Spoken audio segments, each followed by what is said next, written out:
आदाब नाज़रीन, खबरों के एक और बुलेटिन के साथ मैं हूं आसिफ रशीद। बुलेटिन का आगाज करेंगे नजर सबसे पहले अब तक की सुर्खियों पर।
शुरुआत जम्मू कश्मीर की खबरों से। जनूबी कश्मीर के जिला कुलगाम में हसनपुरा इलाके में सिक्योरिटी फोर्सेज और मिलिटेंटों के दरमियान हुए एनकाउंटर में 2 मिलिटेंट हलाक हुए हैं।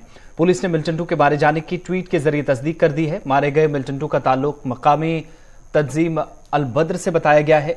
इधर पुलिस के मुताबिक मिलिटेंटों की मौजूदगी के बारे में खुफिया इतलात मिलने के बाद सिक्योरिटी फोर्सेज ने मुश्तरका ऑपरेशन शुरू किया। गुज़श्ता शाम ही इलाके को सील कर दिया गया था।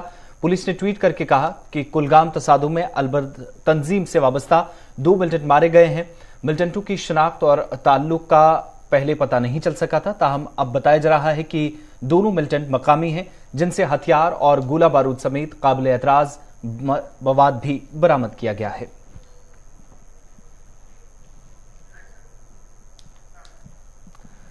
इधर एक और अहम खबर आपको बताएं कि जम्मू कश्मीर की सलामती सूरत हाल और तामीर और तरक्की के मंजरनामे का जायजा लेने के लिए दिल्ली के अंदर एक अहम इजलास कल होने जा रहा है।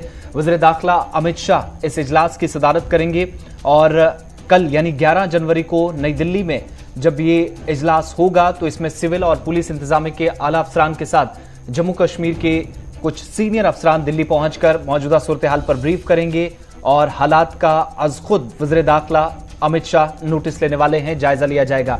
इस साल मरकजी वजारत दाखिला की तरफ से दहशतगर्दी के वाकयात और जम्मू कश्मीर के जारी तरक्याती मंसूबों का यह पहला बड़ा जायजा इजलास होगा और जम्मू कश्मीर की सिविल और पुलिस इंतजामिया और इंटेलिजेंस एजेंसियों के आला हुकाम, मरकजी दाखिला सेक्रेटरी अजय कुमार भल्ला के अलावा वजारत दाखिला के दीगर अफसरान, जम्मू कश्मीर के इंचार्ज और सेंट्रल आर्म्ड पुलिस फोर्सेज के सरबराहान भी इस इजलास में शामिल होंगे।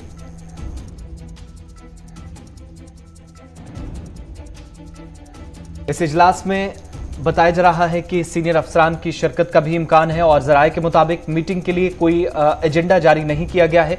ताहम इसलिए जम्मू कश्मीर के मरकज के ज़ेर इंतज़ाम इलाके में इस वक्त सलामती सूरत हाल जो हर मीटिंग में डिस्कस होती रही है, तबादला ख्याल हुआ है, इस पर बातचीत की जाएगी और दीगर तमाम उमूर पर भी तफसीली तबादला ख्याल होगा। सिक्योरिटी से मुतल्लिक मसाइल के अलावा यूनियन टेरिटरी की तरक्की पर भी मीटिंग होनी है। सबसे ज्यादा फोकस्ड एरिया सरकार मानती है और इसलिए इस पर भी बातचीत का इम्कान है। और जराये से यह भी पता चला है कि जम्मू कश्मीर में चूंकि बजट को भी अगले माह पार्लियामेंट में पेश करने से कबल हतमी शक्ल दिए जाने का इम्कान है और इसलिए ये मीटिंग काफी अहमियत की हामिल है। और जम्मू कश्मीर का सालाना बजट वज़ीर दाखिला वज़ीर खजाना निर्मला सीतारमण के जरिए पार्लियामेंट में फरवरी के से मार्च के बीच में मुसलसल तीसरी बार ऐसा होगा कि दिल्ली से पेश किया जाएगा यूनियन टेरिटरी बनने के बाद। और पिछले 2 बजट भी मरकज के ज़ेर इंतज़ाम इलाके में कानून साज असेंबली के अदम मौजूदगी में पार्लियामेंट में ही पेश किए गए थे।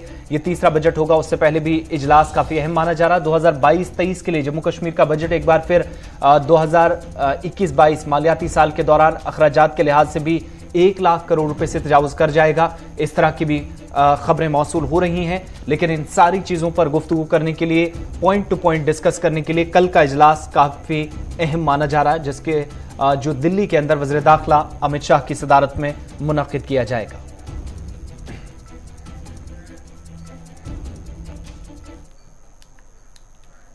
जम्मू कश्मीर में कोविड-19 के केसेस बढ़ने के बाद जम्मू कश्मीर ने जहां पर एक और हुक्मनामा जारी करके तमाम कॉलेजेस, स्कूलों, कोचिंग सेंटर्स वगैरह ऑनलाइन तदरीसी तरीकाकार को अख्तियार करने पर जोर दिया गया है, वहीं इंतजामी सेक्रेटरी शोबाजात के सरबराहान सरकारी मीटिंगों को भी वर्चुअल मोड के जरिए ज्यादा से ज्यादा यकीनी बनाएंगे, इस बात पर जोर दिया गया है।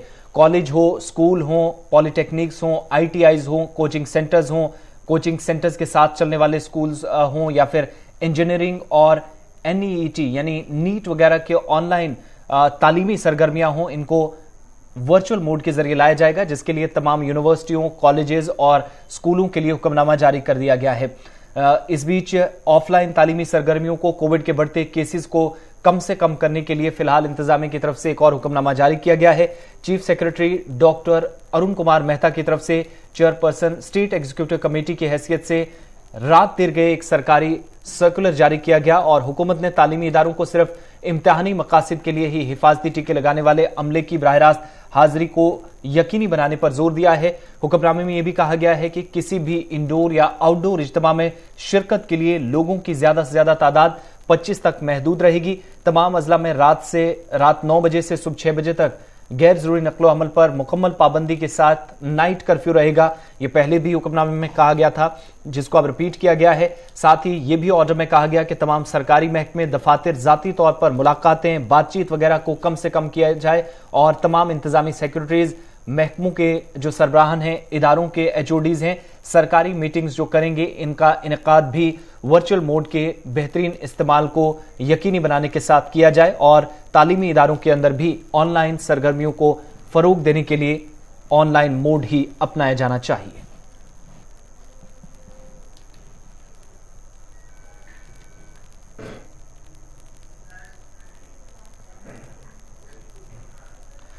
इधर लेफ्टिनेंट गवर्नर जम्मू कश्मीर मनोज सिन्हा ने कोविड टास्क फोर्स के अरकान, DDC और DCs और SSPs के साथ एक आला सतही मीटिंग के दौरान जम्मू कश्मीर में कोविड-19 की सूरत-ए-हाल का जायजा लिया। लेफ्टिनेंट गवर्नर ने जिला इंतजामिया को तैयारियों को तेज करने और सेहत की देखभाल करने वाली टीमों को हर तरह की मदद फराहम करने की हिदायत दी। LG ने कोविड हेल्पलाइंस के मुअस्सर फालियत को यकीनी बनाने और मुश्तरका नाफिज करने वाली टीमों को काम पर रखने के अलावा और रूम्स को फौरी तौर पर फाल करने की भी हिदायत अफसरान को जारी कर दी हैं। लेफ्टिनेंट गवर्नर ने नोडल अफसरान को हिदायत दी कि वो कोविड किट्स और जरूरतमंद लोगों को दीगर इमदाद फराहम करने पर रास्ते साफ करें और इस बीच तालमेल को यकीनी बनाया जाए ताकि किसी तरह की मुश्किल सूरत हाल से निपटा जा सके। इस बीच उन्होंने कहा कि हमें मामलात में इजाफे से निपटने के लिए पूरी तरह तैयार रहना होगा। लेफ्टिनेंट गवर्नर ने मुशाहिदा किया कि फौरी तिब्बी इमदाद के लिए पंचायत सतह पर मौजूदा इस वक्त की जो सूरत हाल है, निजाम को मजीद फाल बनाने की जरूरत है। टेस्टिंग की सलाहियत को ज्यादा से ज्यादा इस्तेमाल के लिए सूबाई और जिला इंतजामिया को वाज़ेह हिदायत जारी कर दी गई हैं और इसके अलावा केसेस में इजाफे वाले इलाकों के अंदर भी सूरत हाल मजीद बेहतर हो, माइक्रो कंटेनमेंट जोन्स और हॉट स्पॉट्स का ऐलान करने और अवामी मकामात पर हुजूम से बचने के लिए फौरी तौर पर इकदाम उठाने पर जोर दिया गया।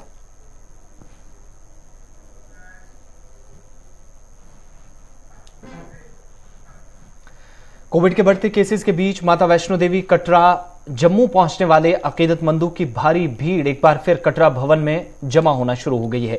31 दिसंबर को पेश आए भगदड़ के हादसे और कोविड केसेस में इजाफे के बाद अकीदतमंदों को दोबारा दर्शन का इंतजार है। वहीं हुकाम ने सख्ती बरतते हुए सयाहों की टेस्टिंग का अमल तेज कर दिया है, जबकि बिना वैक्सीनेशन के किसी भी सयाह या फिर अकीदतमंद को भवन में दाखिले की इजाजत नहीं दी जा रही है।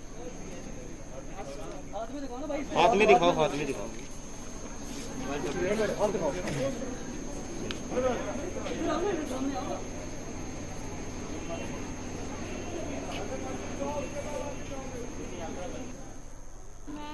मेरा नाम रजनी है। मैं और मेरी पूरी फैमिली दिल्ली से आए हैं। मौसम जो है माता रानी के दरबार में बहुत ही सुहावना हो रहा है और कोविड के लिए मैं यही कहूँगी कि सारे लोग प्रिकॉशन लें, प्रॉपर मास्क लगाएं, हैंड वॉश प्रॉपरली करें और सेफ रहें और जितना हो सके डिस्टेंस बना के रखें।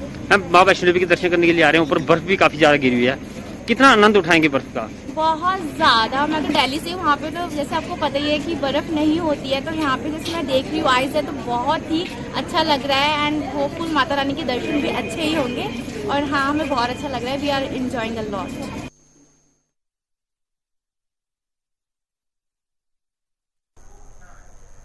मुल्क भर की तमाम रियासतों और मरकज के जेर इंतजाम इलाकों में कोविड-19 के बढ़ते केसेस के बीच मुल्क के अंदर मुआलजीन में भी तशवीश पाई जा रही है।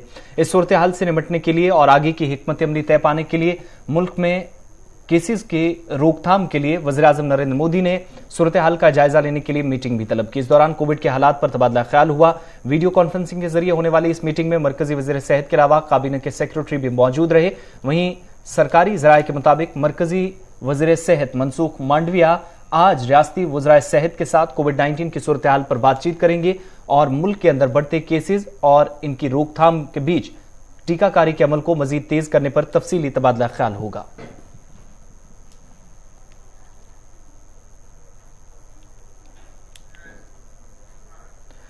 करीब 5 दिनों तक मौसम खराब रहने के बाद बिलाखिर जम्मू कश्मीर के मुख्तलिफ अजला से इतलात मौसूल हुई हैं कि आज मौसम खुशगवार हुआ है।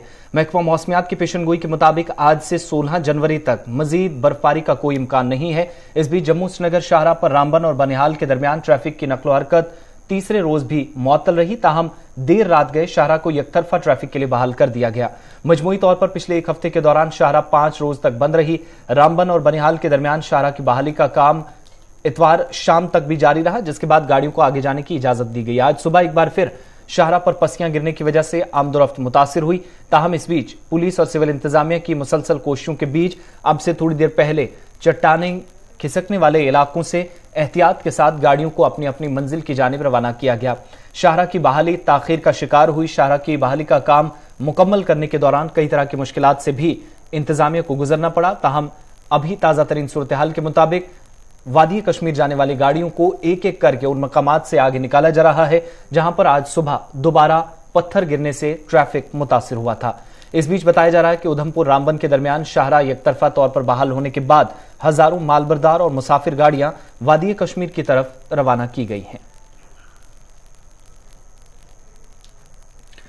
वाज़ेह रही कि जम्मू कश्मीर में भारी बर्फबारी और मुसलसल बारिशों के बीच वादी कश्मीर को मुल्क के बाकी हिस्सों के साथ जोड़ने वाली जम्मू श्रीनगर कौमी शाहराह करीब 4 रोज तक बंद रही और वक्फे से गाड़ियों को छोड़ने की जब तैयारी हुई। इसके बावजूद परेशानियां उस वक्त आईं जब मौसम मजीद खराब होता गया और शिद्दत इख्तियार करता गया।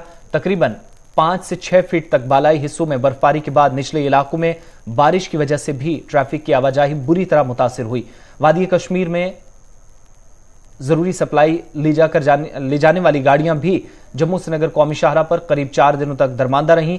इस बीच 3000 से ज्यादा गाड़ियों को शाहराह की बहाली के बाद अब वादी की जानिब रवाना कर दिया गया है। मजीद तफसीलात के लिए आपको रामबन लिए चलते हैं। नदीम इकबाल हमारे नुमाइंदे हमारे साथ हैं। नदीम, इस वक्त शाहराह की क्या सूरत हाल है और अगर मुसाफिर इस वक्त निकलना चाहें वादी की तरफ या वादी से जम्मू की तरफ तो क्या कुछ एडवाइजरी है उनके लिए? रास्ता साफ है? जी बिल्कुल, देखिए आसिफ, जिस तरह से हम बात करें क्योंकि मौसम खराब होना, जहां हाईवे पर इसका काफी ज्यादा असर देखने को मिला था। अगर अभी की हम बात करें आज का ट्रैफिक प्लान तो ये बताया गया था कि आज एलएमवीज दोनों अतराफ से चलेंगी, श्रीनगर से जम्मू और जम्मू से श्रीनगर। एडवाइजरी में ये चीजें हैं कि जनाब गाड़ियां दोनों तरफ से चलेंगी, लेकिन आज सुबह से हम देख रहे हैं कि 2-3 बार जो है रुकावटें पैदा हुई है ट्रैफिक मूवमेंट, क्योंकि हमने देखा सेरी के मकाम पे बंद हो गया रोड, फिर उसके बाद मंकी मोड़ पंठियाल के पास में, खूनी नाला के पास में, तो वहां पे जो माइनर शूटिंग स्टोन का सिलसिला चल ही रहा है। और एडवाइजरी में ये चीजें बताई, जैसे हमारी एसएसपी ट्रैफिक नेशनल हाईवे से बात हुई थी, उनका ये कहना था कि जिन लोगों को बहुत जरूरी है, इंपॉर्टेंट है, वही अपने घर से निकले, गैर जरूरी तरीके से आप सफर ना करें, क्योंकि हमारे पास गाड़ियां पहले भी काफी ज्यादा है और जब रोड बंद हो जाता है तो ट्रैफिक जैम हो जाता है, जिसको हमें बाद में रेगुलेट करना काफी मुश्किल हो जाता है। तो ये प्रॉब्लम रहती है क्योंकि सड़क हादसा से भी निपटना है, क्योंकि हमने देखा कि पिछले दिनों जब शूटिंग स्टोन की जद में गाड़ी आई तो एक शख्स की मौत वाकई हुई। इन तमाम चीजों को हमें जहन में रखते हुए हाईवे पर ट्रैवल करना है ताकि किसी किस्म की परेशानी ना हो। लेकिन अभी का अगर हम अपडेट बता दें आपको, मौसम के हवाले से अगर बात करें तो मौसम आज खुशगवार है, धूप खिली धूप है और उसके बीच हाईवे पर अगरचे दोनों अतराफ से छोटी गाड़ियों को चलने की इजाजत है, लेकिन सुबह से कई बार रुकावटें पैदा हुई है अभी तक, लेकिन अभी रोड क्लियर है और गाड़ियां दोनों अतराफ से चल रही है। जो लोग कश्मीर से जम्मू या जम्मू से कश्मीर जाना चाहते हैं, ट्रैफिक प्लान में जो कट ऑफ टाइमिंग्स है उनको आप देखिए, ट्रैफिक कंट्रोल यूनिट से राब्ता कायम करें और उसके बाद अपना हाईवे पर सफर। बहुत बहुत शुक्रिया नदीम तमाम जानकारी के लिए। जम्मू श्रीनगर कौमी शाहराह फिलहाल चल रही है, लेकिन लैंडस्लाइडिंग का सिलसिला मुसलसल कई इलाकों में जारी है। इस तरह की खबरें मौसूल हो रही हैं। अगली तस्वीर भी आपको बताते हैं। लैंडस्लाइडिंग की वजह से एक और राब्ता सड़क जहां पर आमदोरफ्त मुतासिर हुई है, राजवार हंदवारा के अंदर, जहां पर लोग जान हथेली पर रखकर इस वक्त इस इलाके को पार कर रहे हैं। इब्तदाई रिपोर्ट्स के मुताबिक इस इलाके के अंदर पत्थर और पस्सियां गिरने की वजह से मुसलसल आवाजाही मुतासिर हुई है। आम लोगों का भी वाहिद रास्ता राजवार और दीगर इलाकों को जोड़ने वाला ये वाहिद रास्ता था जो बर्फबारी के बाद अब पस्सियां गिरने से बंद हुआ है। मकामी लोगों की तरफ से अपनी मदद आप के तहत इस वक्त काम जरूर किया जा रहा है, ताहम इंतजामिया से अपील की जा रही है कि राब्ते बहाल करने के लिए फौरी तौर पर यहां खुसूसी टीमें और भारी मशीनरी इस्तेमाल में लाई जाए।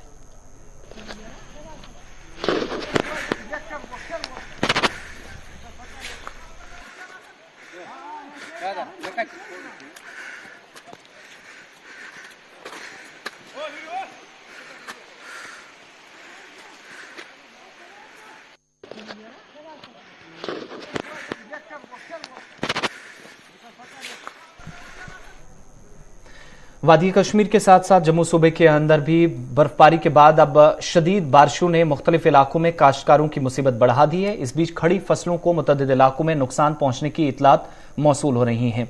सांबा, कठुआ, उधमपुर और रियासी के कई इलाकों से मुसलसल बारिश के बीच ताज़ा सब्जियों और दीगर खड़ी फसलों को शदीद नुकसान की इतलात है और इंतजामिया से अब नुकसान का तखमीना लगाकर मुआवजे की भी मांग की जा रही है।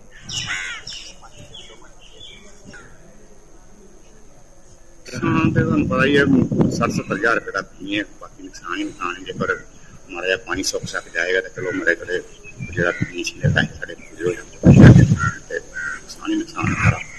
पैसे पूरे नहीं होंगे अभी पानी खलो जाके पनीरियां गल जांदियां ने थल्ले जगह गल जांदियां ने पनीरियां जड़ां गल जांदियां ने पनीरी निकलदी नहीं है बाद तो बारिश जी हुई है फसलों वास्ते अच्छी है। फसलों वास्ते तो अच्छी है पर लेकिन जड़ियां जमीना जिथे डूंगियां जमीना ने उन्होंने वास्ते थोड़ी माड़ी है। पानी खलो जाता उन्होंने वास्ते माड़ी। वैसे तो जिन्होंने लोगों बेचारियों को पानी नहीं है जिमीदारों को उन्होंने वास्ते तो बहुत चंगी है। जिन्होंने छोटा मोटा जियां सब्जियां दे लोग काम करते हैं, जो काम करते हैं उन्होंने वास्ते थोड़ी माड़ी होंगी बारिश। ज्यादा बारिश तो बारिश माड़ी होंगी है। सब्जियां सुब्जियां तां ही मार्केट फिर जिले लोग आखते रेट पा दिया जी, रेट पा दिया, रेट फिर बसना ही होंगे क्योंकि पानी ने खलो जाते हैं ज्यादा बिच।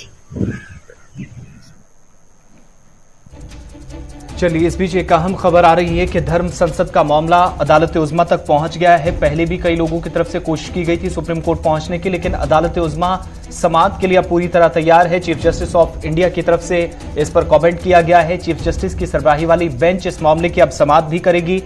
उत्तराखंड के अंदर जहां हरिद्वार में धर्म संसद के मामले पर काफी ज्यादा सियासत भी गरमाई और बताया ये जाता है कि अब सुप्रीम कोर्ट के अंदर जब मामला पहुंचा है और एक अर्जी दायर की गई थी जो साबिक पटना हाई कोर्ट के जज हैं जस्टिस अंजना प्रकाश, उनकी तरफ से चीफ जस्टिस ऑफ इंडिया की खुसूसी बेंच के सामने ये बात रखी गई है और कहा है कि मारूफ वकील कपिल सिब्बल के जरिए अर्जी दायर की है जिसमें उन्होंने कहा कि अभी तक कोई भी इस मामले में मुदाखलत करके कार्रवाई नहीं की गई और सुप्रीम कोर्ट की मुदाखलत इस मामले में जरूरी हो जाती है। कोई भी इंक्वायरी अभी तक जो है वो पाए तकमील तक नहीं पहुंची है।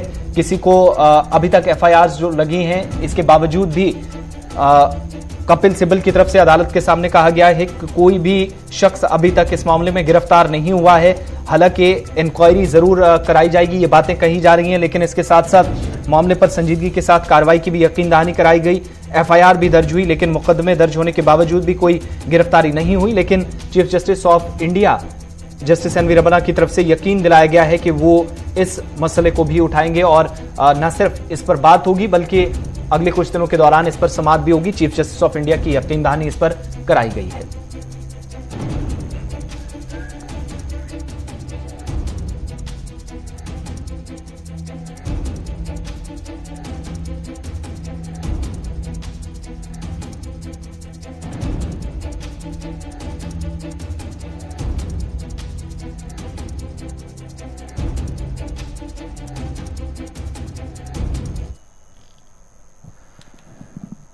अमेरिकी रियासत न्यूयॉर्क की एक अपार्टमेंट की इमारत में आग लगने से 9 बच्चों समेत कम से कम 19 अफराद हलाक हो गए हैं। इस बीच मुख्तलिफ मीडिया रिपोर्ट्स के मुताबिक न्यूयॉर्क के इलाके ब्रोनुक्स की 19 मंजिला इमारत में जहां तीसरी मंजिल पर आग लगी और इसके नतीजे में अब तक 9 बच्चों समेत 19 अफराद अपनी जान गंवा बैठे हैं। तफसीलात के मुताबिक आग लगने की वजह से मजमूई तौर पर 63 अफराद जख्मी हुए हैं, जिनमें से 32 को अस्पताल मुंतकिल कर दिया गया है, जबकि 13 अफराद की हालत तशवीशनाक बताई गई है। न्यूयॉर्क के फायर डिपार्टमेंट की कमिश्नर की जानिब से बताया गया कि इमारत में लगी आग को हैरानकुन उनकी जानिब से करार दिया गया और कहा कि तकरीबन 200 फायर फाइटर्स को भी आग बुझाने के लिए भेज दिया गया है। इस बीच उनका मजीद ये कहना था कि इब्तदाई तफ्तीश से ये मालूम हुआ है कि आग पोर्टेबल हीटर की वजह से लगी है जो कमरे को गर्म रखने के लिए इस्तेमाल किया जा रहा था। इस बीच ये भी तफसीलात मिल रही हैं कि कुछ रोज कबल भी फ्लाइटफिया में एक इमारत में आग लगी थी जिसमें 8 बच्चों समेत 12 अफराद हलाक हुए थे। उसके बावजूद भी कोई सबक नहीं लिया गया और इसी हीटर से एक बार फिर आग लगी और 19 मंजिला इमारत की तीसरी मंजिल पर आग लगने की वजह से एक बार फिर शदीद नुकसान न सिर्फ पहुंचा इमारत को नुकसान पहुंचा बल्कि 19 लोगों की अब तक जान चली गई है जिनमें 9 बच्चे भी शामिल हैं। This is a horrific, painful moment for the city of New York. And the impact of this fire is going to really bring a level of just pain and despair in our city. The numbers are horrific. We have over 32 people who are life-threatening at this time. We have 9 serious injuries, 22 injuries that are not life-threatening, with over 63 people in total. That one member of service also was removed to the hospital. This is a painful moment for us. And the men and women that live here, not only in the Bronx, but throughout this city, this is going to be one of the worst. इधर नई दिल्ली में supreme court में आज वज़ीर आज़म नरेंद्र मोदी की security labs case की समाअत होने जा रही है। इस बीच तफसीलात के मुताबिक एक तंजीम की तरफ से दायर दरख्वास्त की समाअत chief justice N V Ramana, justice Suryakant और जस्टिस हेमा कोहली की बेंच की तरफ से मुतवक्का है। सुप्रीम कोर्ट ने जुमे को भी पंजाब और हरियाणा हाई कोर्ट के रजिस्ट्रार जनरल को हिदायत दी थी कि वो वज़ीर आज़म के दौरे के पेश नजर किए गए हिफाजती इकदाम से मुतल्लिक महफूज रिकॉर्ड पेश करें। बेंच ने रियासती हुकूमत और मरकजी हुकूमत की तरफ से अलग अलग तश्कील दी गई इंक्वायरी कमेटियों से कहा था कि वो अगली समाअत 10 जनवरी तक जांच का काम आगे न बढ़ाएं, जिसके तहत आज सुप्रीम कोर्ट के अंदर यह समाअत होने जा रही है। हालांकि बेंच ने इस सिलसिले में कोई तहरीरी हुक्म नहीं दिया है, लेकिन जुबानी तौर पर मुतल्लिका वकला से कहा गया था कि वो अदालत उज़्मा के जज्बात को हुकाम तक पहुंचा दें। सुप्रीम कोर्ट ने बेंच ने कहा था कि चंडीगढ़ के पुलिस डायरेक्टर जनरल और कौमी तहकीकाती एजेंसी के एक अफसर जो कि हाई कोर्ट के रजिस्ट्रार जनरल को मदद करेंगे, यह अफसर इंस्पेक्टर जनरल के ओहदे से नीचे नहीं होगा, जिसके पास पंजाब हुकूमत, इसकी पुलिस और मरकजी एजेंसियों का मतलूबा रिकॉर्ड होगा। दरख्वास्त गुजार ने पंजाब में वज़ीर आज़म की सिक्योरिटी लैब्स मामले की जामे इंक्वायरी का मुतालबा किया है ताकि इस बात को यकीनी बनाया जा सके कि मुस्तकबिल में ऐसे वाक़यात रोनमा ना हो, जिस पर आज सुप्रीम कोर्ट के अंदर समाअत होने जा रही है। खबरों के इस बुलेटिन में फिलहाल इतना ही। मजीद खबरों के लिए विजिट कीजिए www.gulistannews.in पर।